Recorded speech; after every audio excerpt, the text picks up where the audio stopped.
Death Valley Days. Some of the bloodiest pages in the history of the early American West were written in Lincoln County, New Mexico in the year 1877. There, one of the classic situations of Western fiction, the confrontation between good and evil, was played out in earnest. If the situation was familiar, two of the main players were not. One was a cultured, wealthy, finely bred English gentleman. The other, a New York-born hoodlum, the kid from Hell's Kitchen.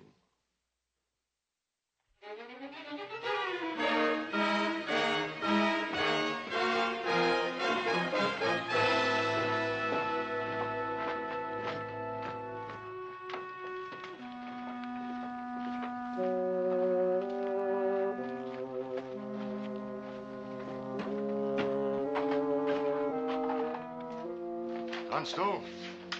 Swain. Anybody here? Oh, you wish to see me, Mr. Murphy? Constable, I hear you and McSwain are putting in a bid for the Army feed contract. Well, now, Mr. Murphy, I really don't think that's any of your business. Now, if you'll excuse me, I'll bid you good day. Don't you turn away from me. Now, I'm warning you. You make a bid for that contract and you're bidding for a grave. I see you're still making threats, Murphy. Go for it, Evans, so I can blow you apart. Get over there. Be bothering you again, John. They're trying to cut my throat, Chisholm. I ain't gonna stand for it. You never cut anybody's throat, did you, Murphy?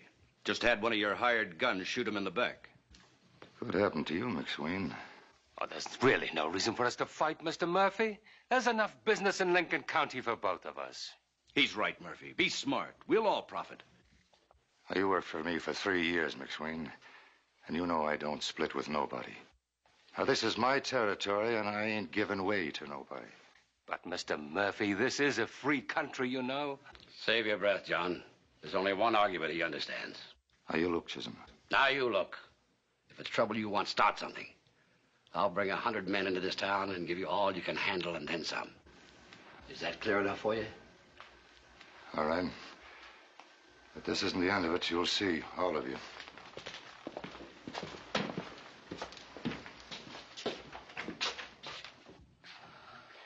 I told you there'd be trouble if we went after that contract. Believe me, John, he's a vicious animal. I know of half a dozen men he's had beaten or killed. Alex, I've told you, I won't let Murphy or anyone else, for that matter, intimidate me. I don't believe you have to worry about Murphy anymore. I think he's got the word. Mr. Chisholm, I hope you don't think I'm ungrateful for your support, but I don't want any violence on my behalf. Neither do I, John. And there won't be any unless he starts it. You see, we ain't civilized, Johnny, like you folks in England. Someday we will be. But in the meantime, decent folks like you and me and Alex here, we gotta be just as tough as the Murphys. Maybe just a mite tougher. Or we ain't gonna make it.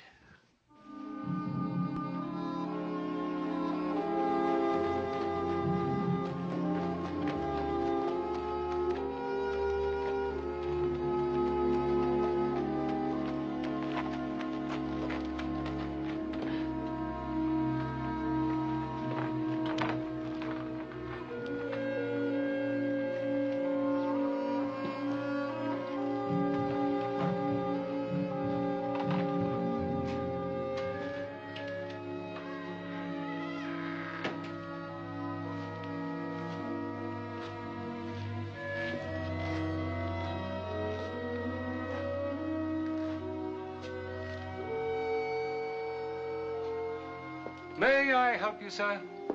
Yes. I would like to buy a gun. Any particular model? Sure, that one right there. Oh, the expensive one.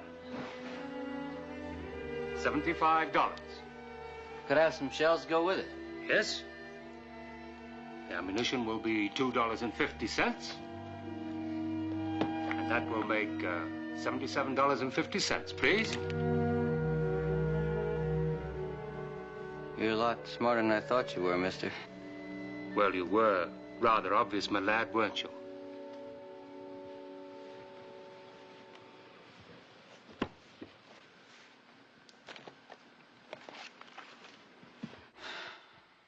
I show you anything else, sir? Huh?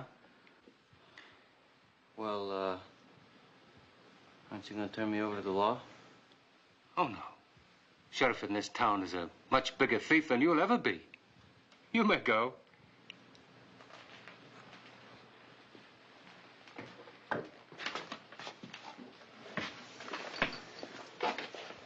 Oh, what's the matter? You sick or something? Hey, no, I'm a little dizzy, that's all. Oh, when was the last time you had something to eat? 3 or 4 days ago. Oh, well, we're going to have to do something about that, aren't we? Can you walk? Where? Well, there is a cafe down the street. Food's not very good, but it is food. Yeah, I can walk there. Come on.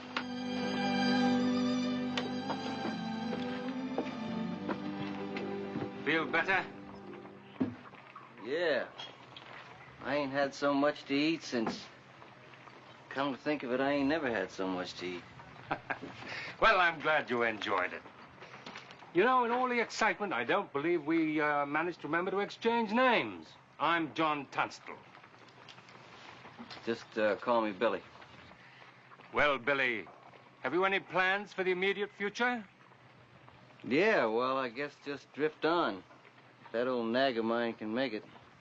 Have you considered taking a job? In your store? Mister, I can't read or write. As for figures, well, you can forget that, too.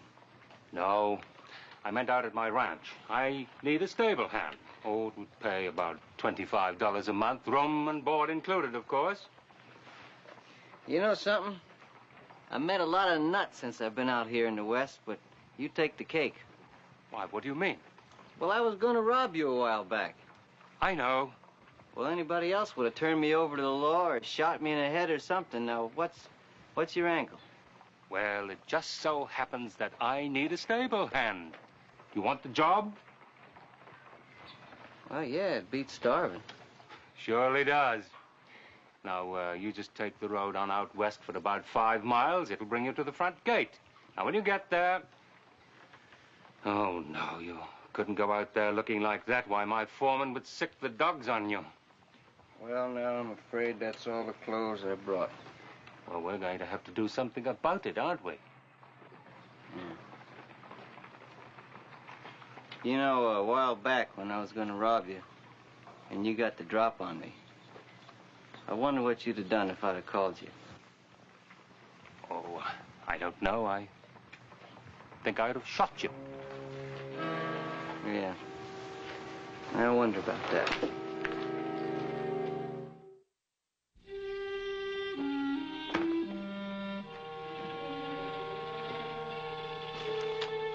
One more thing, Mr. Tunstall.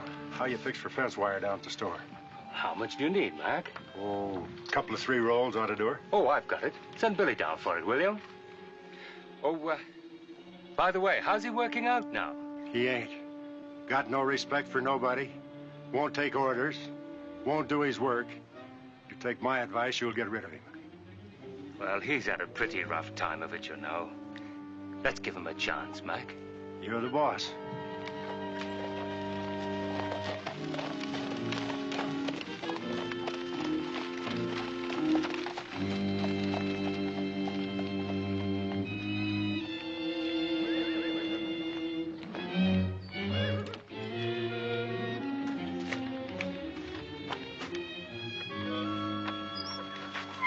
Hey, you, Billy.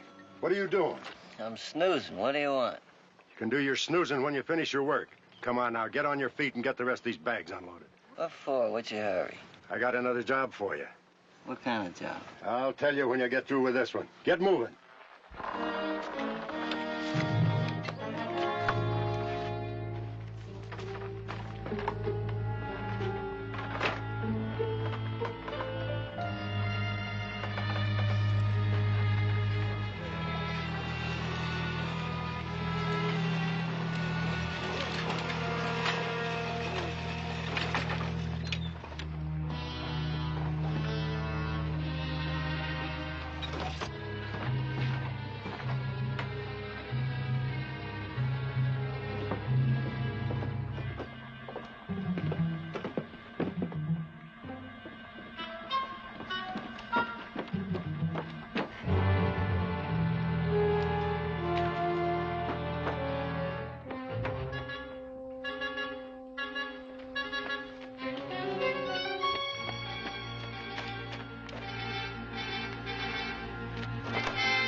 lost it. I've left my pipe in the office. I'll have to go back for it. I've got cigars.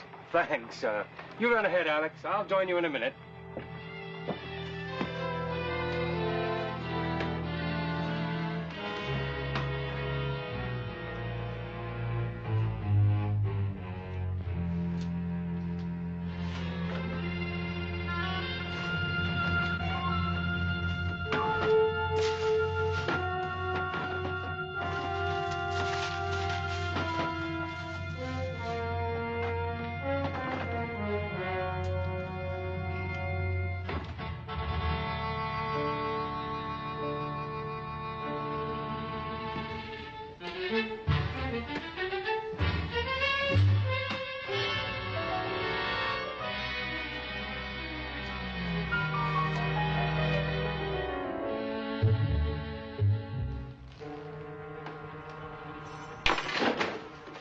Use the key, Billy.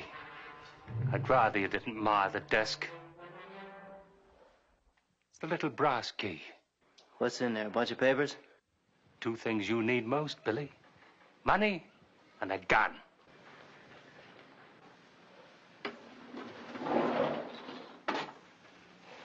Open the drawer.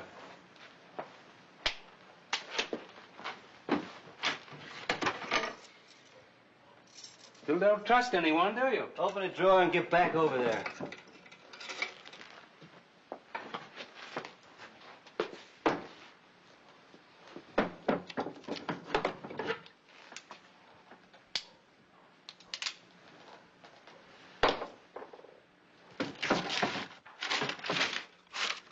I thought you said there was money in there. In the box. There's $50 in there, Billy.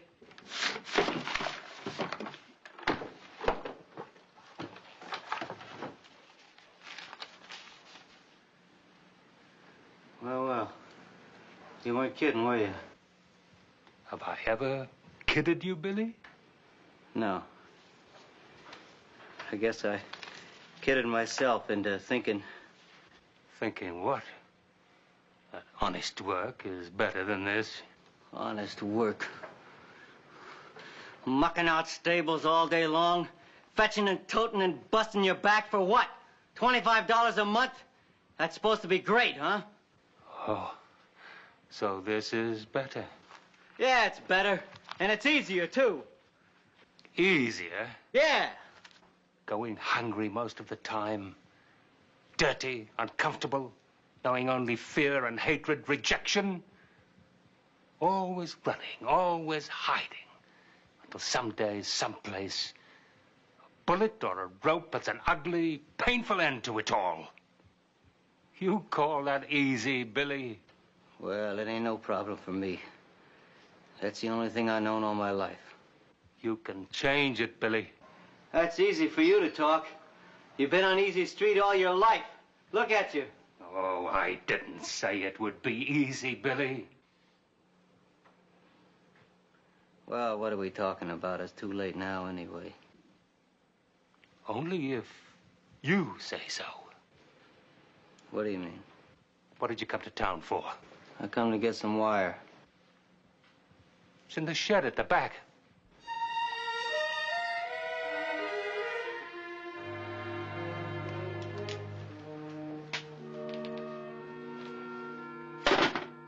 I'll go get it.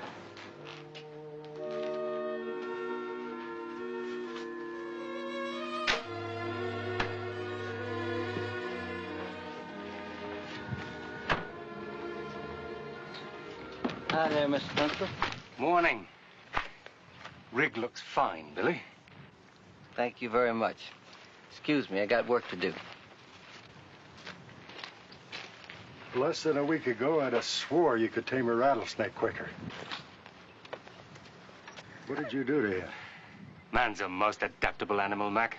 You treat him like a rattlesnake, and he'll act like one. But treat him like a decent human being, and...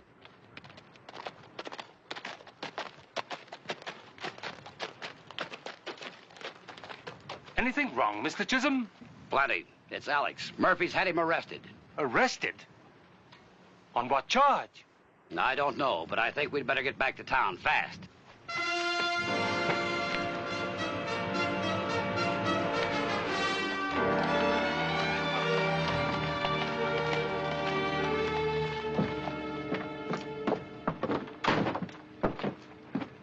Thanks for going my bail, John. I still don't understand what this is all about, Alex. It's plain enough. Murphy has charged me with embezzling $15,000 from him while I was working for him. Why, there ain't any basis for it, is there? I'm sure he's got some evidence. Forged, of course. But since the case will be tried before one of his trained SEALs, the quality of the evidence isn't too important. Well, Murphy doesn't control the higher courts, Alex. So if the case should go against us, well, we'll appeal and get a reversal. But what gets me is why is he doing it, and what's he hope to gain? Howdy, boys. Well, now, what's the matter? You don't look very happy. What are you trying to pull, Murphy? Me? Well, now I'm just trying to get back the money you stole from me, McSween. I want you to notice, Mr. Tunstall, that I'm doing it all legal and proper. Legal and proper? Murphy, you know I never stole any money from you. Well, this is not the time or place to argue, Alex. Come on, let's go. Now, wait a minute. Sheriff Grady has got something else for you. All right, Sheriff, do your duty. This one's for you, McSween. And this one's for you, Mr. Tunstall. What is this? A writ of attachment against my property. You can't attach my property. Why, I wasn't even in the country when the alleged embezzlement took place. You're partners, aren't you? Yes, of course. Well, Mr. Tunstall, the law says that one partner is responsible for the obligations of the other. But look here, this order ties up all my assets until after the trial. Not only my store, my bank accounts, the ranch, all on a technicality. Well, we'll see you in court.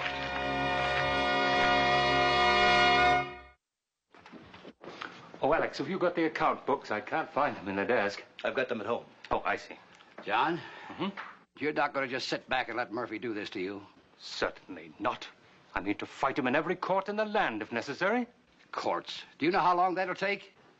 A couple of years if he takes advantage of all the technicalities. And in the meantime, my friend, you'll be out of business. Perhaps. But it is the only way. But it's not.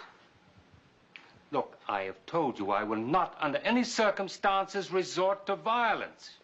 John, it's not just your business you're fighting for, it's your life. Now, be sensible. Let me bring my men in here. No!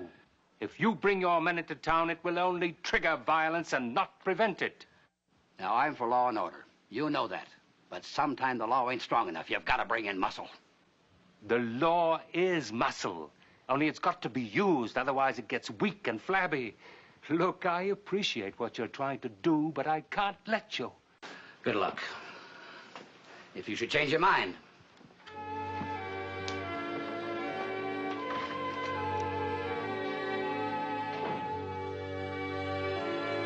You think I'm wrong, too, don't you, Alex?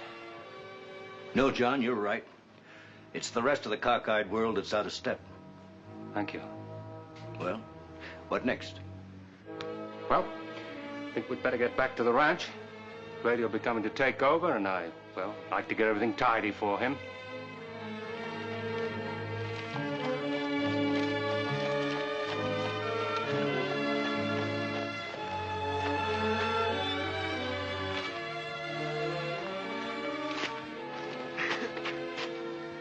Who's that?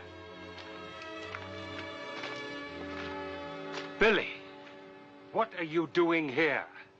Well, I'm just hanging around. Now, look, I told you to leave with the others. Well, Mr. Tunstall, I ain't gonna do that. I think I'm just gonna hang around in case. In case of what? Well, trouble. Look, Billy, I've sent the others away so there won't be any trouble. Now, please. Mr. Tunstall, I ain't smart like you. I mean, I ain't got your brains, I ain't got your class or nothing. But then you ain't smart like me either. What do you mean? Well, I mean people like Murphy and that pig Grady. You don't trust people like that. It's not that I trust them, Billy. I'm just making sure they stick to the law. Well, they don't know nothing about the law. They don't even believe in it. That doesn't matter, Billy. As long as you and I believe in the law, the Murphys can't win. Go on, Billy. Join the others. Mr. Tunstall, if they do anything to you... Don't worry, Billy. They won't.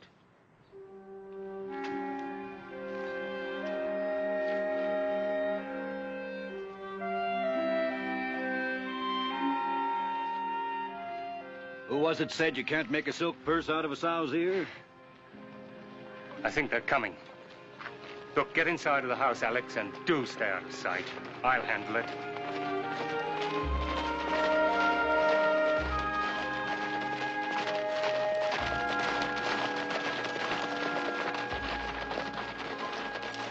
I've come to take over, Tunstall.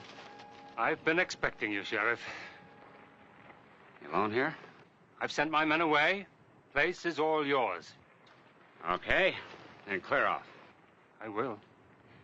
Just as soon as you give me a signed receipt for all the property, fixed and movable, which you have attached.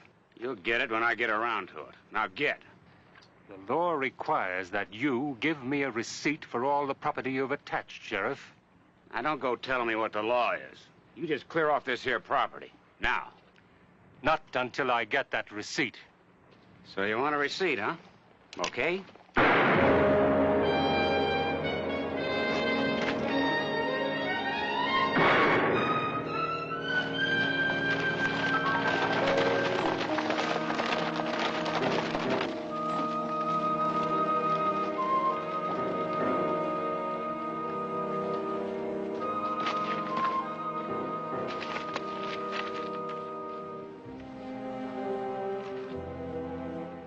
Shot him down.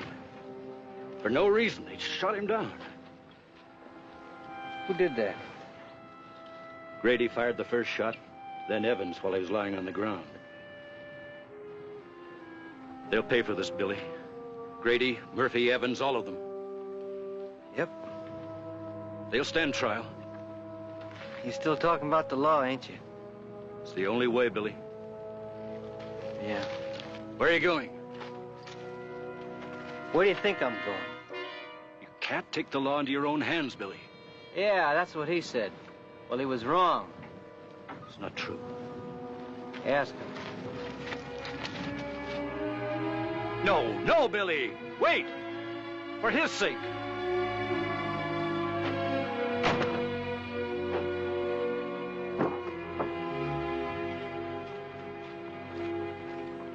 Hey, Grady. What do you want? Mr. Tunstall was teaching me something. You spoiled it.